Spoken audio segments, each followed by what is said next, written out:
emphasize. We've also heard a little bit about agriculture, impact of climate on agriculture.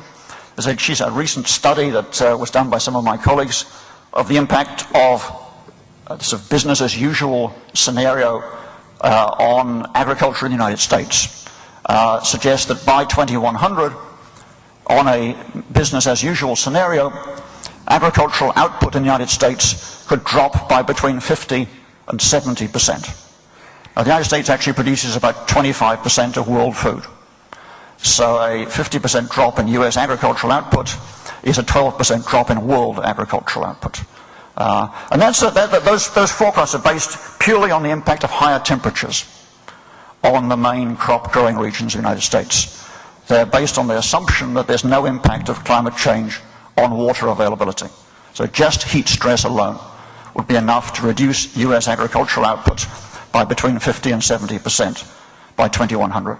And there are actually now similar studies for Africa, India, and China, some done by people in academia, some by the World Bank, again indicating that by 2100, just because of temperature alone, and not worrying at all about the impact of climate change on water supply, just because of temperature alone, agricultural output in those regions could fall by of the order of 30 to 40%. That's during a period when, as we heard in the earlier presentations, world population will grow from 6 billion to 9 billion. So you're going to be faced with a significant drop in existing food supplies, coupled with a significant increase in demand for food. Very concrete examples, one I'm personally familiar with, in California. California is one of the most agriculturally productive states in the United States, one of the most agriculturally productive regions in the world. The area where the food is grown in California doesn't actually get much rain at all. There's a lot of precipitation in California, but it's in the northeast of the state, and it falls as snow in the winter on the mountains.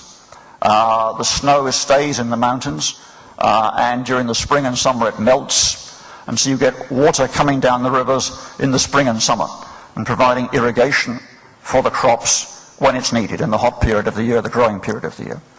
What is happening now because of climate change is that the precipitation is continuing to fall, same total precipitation, but it's falling as rain, not as snow. And so it's not staying in the mountains in the winter. It's falling as rain in the winter and flowing right down the rivers in the winter. So there's reduced irrigation available in the summer. So there's a big impact on the supply demand for water, and a reduction in the amount of water available in the critical growing season. Now that sort of thing is happening worldwide. Same thing is happening in the Andes. Much water for agriculture in South America comes from snowpack in the Andes. Precipitation falls as snow in the winter, melts, provides water in the summer. And as shown on this picture here, the Tibetan Plateau. And I think actually Dimitri mentioned this briefly in his presentation. There's a number of major rivers that provide irrigation for the Indian subcontinent, for China and for Southeast Asia, all fed by snowpack and glacier melt off the Tibetan Plateau. And the amount of snowpack and the amount of glacier cover left in that plateau is falling quite rapidly.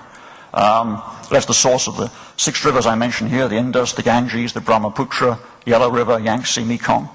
And as the snowpack falls on the Tibetan Plateau, and as the glaciers there melt, then the amount of irrigation available will drop very substantially. Will have a huge impact on agriculture in Southeast Asia and India and China. Last of the cost I wanted to mention, just very, very briefly, is the impact of climate change on species.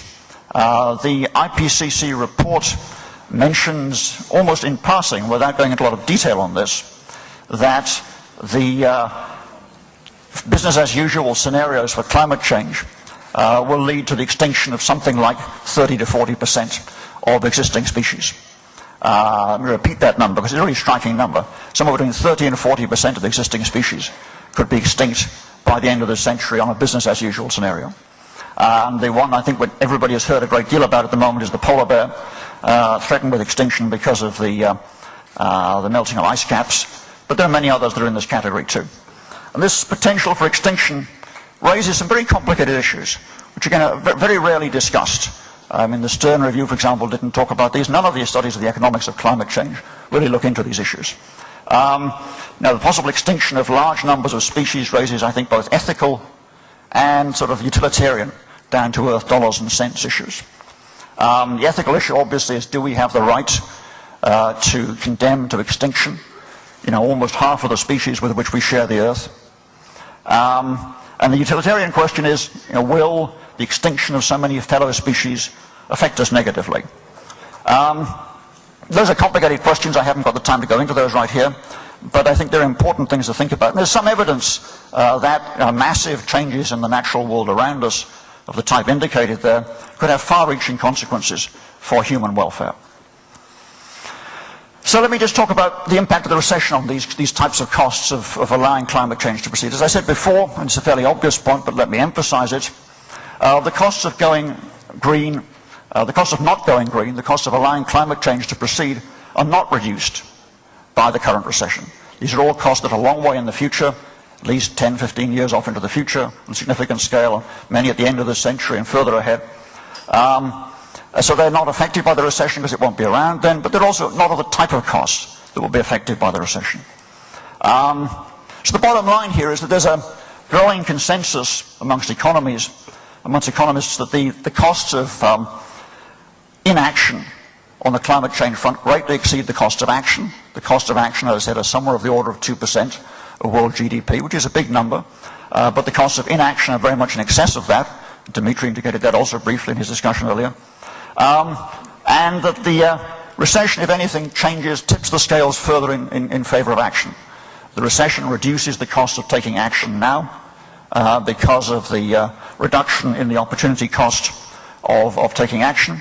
The fact that we've got unemployed resources or underemployed resources makes it significantly less costly from a social perspective to use those resources dealing with climate change. That investment in new technologies generates jobs at a time when those jobs are particularly needed. The benefits from climate stabilization, on the other hand, are not reduced in any way, not affected in any way by the recession. So in effect, for the next couple of years, we have climate change on sale. We have a special reduction in the cost of taking action on climate change as a consequence of the current recession. Thank you.